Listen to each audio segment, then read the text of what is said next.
Mesdames, Messieurs, bonsoir, bienvenue. Voici les titres de ce 11 avril. L'enquête continue dans l'affaire du viol de Vendôme. Ce jeune homme abusé par des amis lors d'une soirée, le tout filmé par un portable.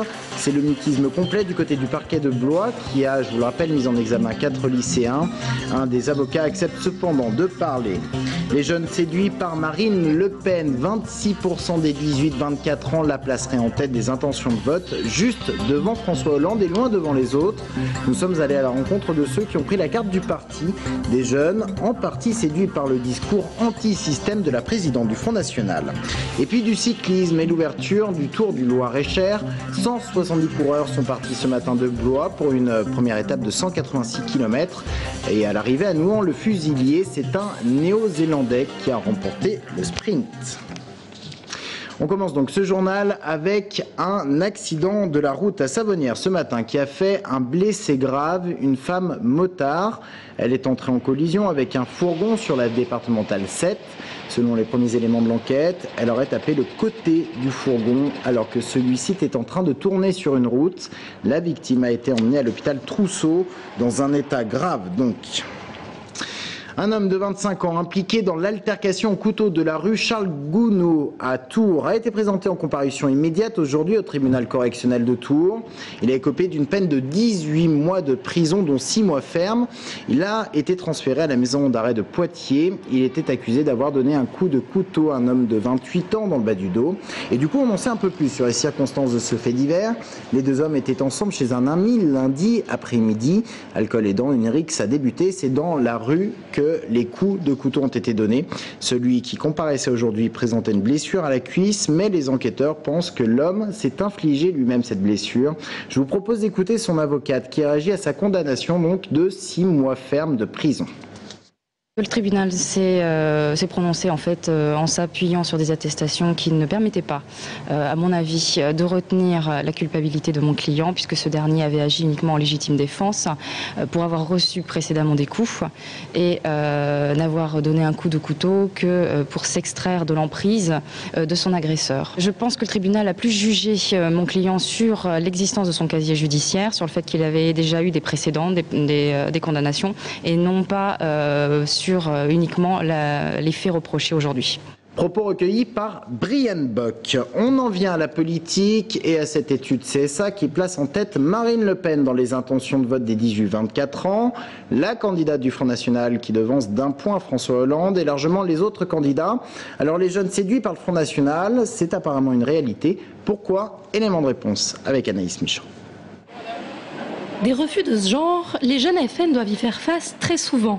Les gens ne saisissent pas les tracts qui leur tendent ou les prennent puis leur rendent poliment avec un merci, mais non merci, quand ce n'est pas de façon beaucoup plus fleurie. Pourtant, selon eux, les mentalités sont en train de changer et le Front National bénéficie d'une image plus positive qu'avant depuis l'arrivée de celle qu'ils appellent communément Marine. Les gens se disent ouvertement FN, beaucoup plus qu'avant. Moi, dans mon canton, j'ai des commerçants, ils n'hésitent pas même à laisser, alors si c'est des gérants de bar, nos piles de tracts sur leur bar ou sur la vitrine. Enfin, c'est assez régulier, oui.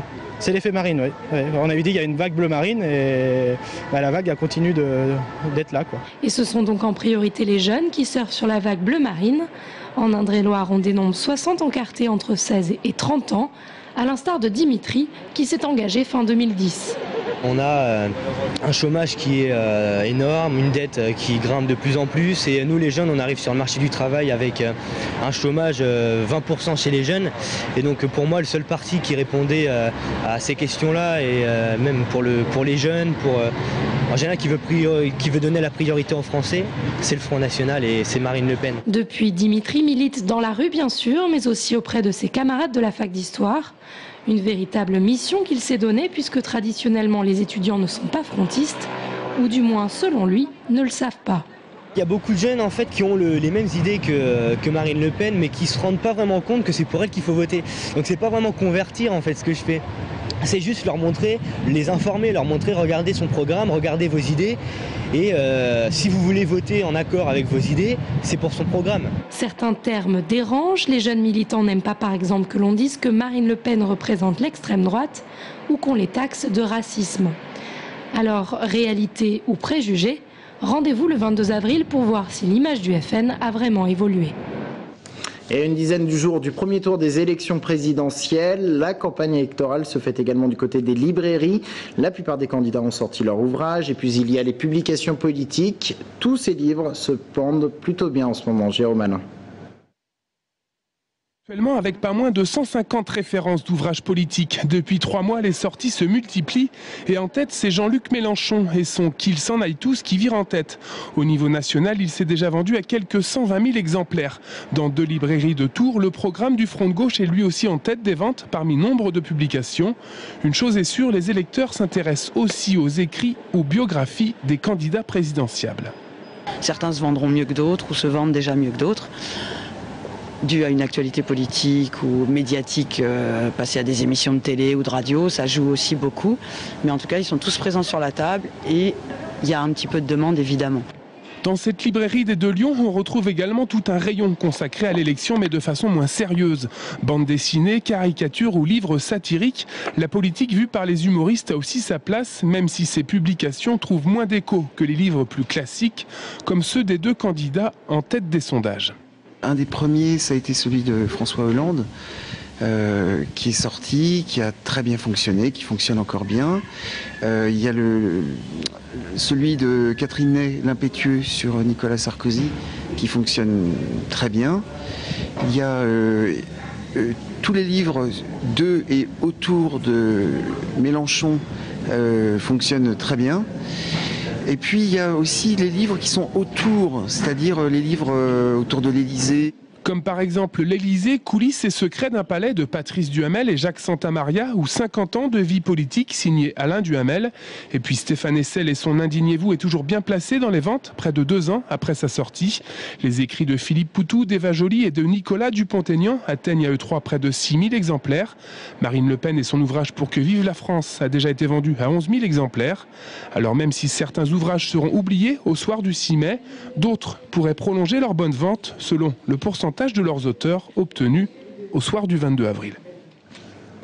On revient donc sur l'affaire de Vendôme, ce jeune lycéen abusé par des amis lors d'une soirée alcoolisée alors qu'il était dans un état comateux. Une vidéo avait tourné. On apprenait hier que 4 jeunes personnes étaient mises en examen et aujourd'hui un des avocats a accepté d'en dire un peu plus alors que le parquet, lui, pour l'instant, reste totalement muet. Mickaël Briffon.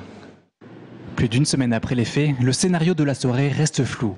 Pour l'instant, seuls 4 mineurs interpellés sont mis en cause. L'information judiciaire en cours doit déterminer le rôle de chacun. De son côté, le parquet de Blois refuse de communiquer sur cette affaire jugée sensible. Et pour l'avocat d'un des jeunes mis en cause, d'autres interpellations devraient suivre. C'est un secret de polichinelle. Ça a été dévoilé par les différentes investigations de la presse. D'autres personnes étaient présentes que les 4 personnes qui ont été jeudi dernier mises en examen. Donc effectivement, en fonction des déclarations des uns et des autres, il y aura probablement des confrontations qui vont avoir lieu. Confrontations aussi peut-être avec les différents protagonistes entre eux. Enfin voilà, c'est toute la difficulté de cette instruction, ça va être effectivement d'être capable de déterminer qui a fait quoi. Les 4 mineurs interpellés la semaine dernière, 3 garçons placés en centre fermé et une jeune fille qui a filmé la scène qui s'est déroulée dans ce quartier résidentiel de Vendôme, tous commencent à réaliser la gravité de leurs actes. Je crois qu'elle doit rechercher des éléments d'ordre psychologique qui peuvent nous permettre de comprendre pourquoi ces jeunes-là en sont arrivés là. Et puis, en tout cas en ce qui concerne mon client, j'espère vivement que ces expertises montreront qu'on a affaire à quelqu'un de tout à fait normal, qui a totalement dérapé pendant cette soirée-là, qui a perdu le contrôle de ses actes, qui s'est vu démuni de tout raisonnement à cet instant T. Pour viol aggravé et non-assistance à personne en danger, les jeunes risquent jusqu'à 10 ans de prison. Cette image maintenant de plantation d'arbres dans le quartier du Sanitas à Tours. Opération réalisée et financée par l'association Le Lions Club. 20 prunus ont donc été plantés pour un coût total de 2 000 €. Une opération qui s'inscrit dans un cadre plus large puisque ces 20 arbres font partie d'un objectif international. Cette action fait partie d'une action internationale puisque notre président international de cette année avait préconisé de planter 1 million d'arbres dans le monde. l'environnement c'est quand même nécessaire. Les arbres c'est l'oxygène, c'est la vie. C'est un symbole. Nous nous devons, nous les Lions, de participer au reboisement, aux replantations. Propos recueillis par Brian Bock. En bref, le Tour Volleyball poursuit sa phase des playoffs et joue ce soir le match aller des demi-finales à Nantes. Le match retour aura lieu lundi prochain, cette fois-ci à Tours. Et dans le Loir-et-Cher, c'est une compétition cycliste qui a débuté aujourd'hui à Blois. Il s'agit de la 53e édition du Tour du Loir-et-Cher. 27 équipes étaient sur le départ, dont 7 françaises. Pour la première étape, 186 km engloutir entre Blois et Nouan-le-Fuselier. Jérôme Alain assistait au départ des 170 coureurs. Il est exactement 12h05, les 170 coureurs cyclistes prennent le départ du Tour du Loir-et-Cher pour 5 jours de course et 880 km à travers le département. Seules 7 équipes françaises sont au départ, le reste du peloton est composé de coureurs étrangers venus de toute l'Europe et même d'Israël. Un plateau relevé au dire des organisateurs de l'épreuve. Cette année, c'est très difficile parce qu'il y a beaucoup d'équipes étrangères dont on ne connaît pas. On connaît la valeur, bien sûr, individuelle des coureurs, mais maintenant, les routes du Loir-et-Cher, c'est pas les routes de Norvège ou du Danemark. Mais aujourd'hui, je pense que la légion étrangère est très forte. Le Loir-et-Cher, c'est vraiment une très belle course avec beaucoup de niveaux. Et cette année, comme tous les ans, je pense que c'est le vent qui va faire la différence. Des étapes assez longues, des parcours pas trop difficiles, mais piégeux parce que beaucoup de vent. Beaucoup de parties dégagées, donc de la vigilance pendant les 5 jours. Et le directeur sportif de l'équipe Big Mat Continental, qui constitue en fait la réserve du team professionnel, affiche une ambition mesurée, mais avec une envie certaine de bien figurer jusqu'à l'arrivée. C'est faire, si possible, aussi bien que l'année dernière, puisqu'on avait fait 2 places de deuxième aux arrivées, au premier ex-aequo du maillot vert. Donc l'objectif va être des jeunes coureurs, c'est de la formation et essayer de briller, faire briller les couleurs de Big Mat.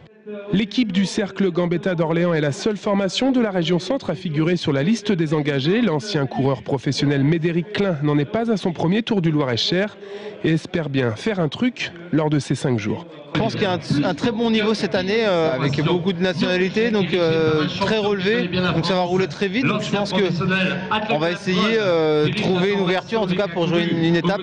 La plus longue étape de 210 km est prévue ce jeudi entre Villebarou et Chailles. Et même si les coureurs français sont peu représentés cette année, en 53 épreuves, 27 cyclistes tricolores ont déjà inscrit leur nom au palmarès. Et à l'issue de l'épreuve aujourd'hui, c'est Mike Norsek qui a pris la première place du classement. C'est un néo-zélandais qui court dans l'équipe anglaise Not for Jordana Racing, en moyenne 46 km/h et 186 km engloutis, donc en 4h10. Voilà, c'est tout pour l'info ce soir. Merci d'avoir suivi cette édition. Dans un instant, nous recevons le maire de Jouer-les-Tours, Philippe Le Breton. Reste avec nous.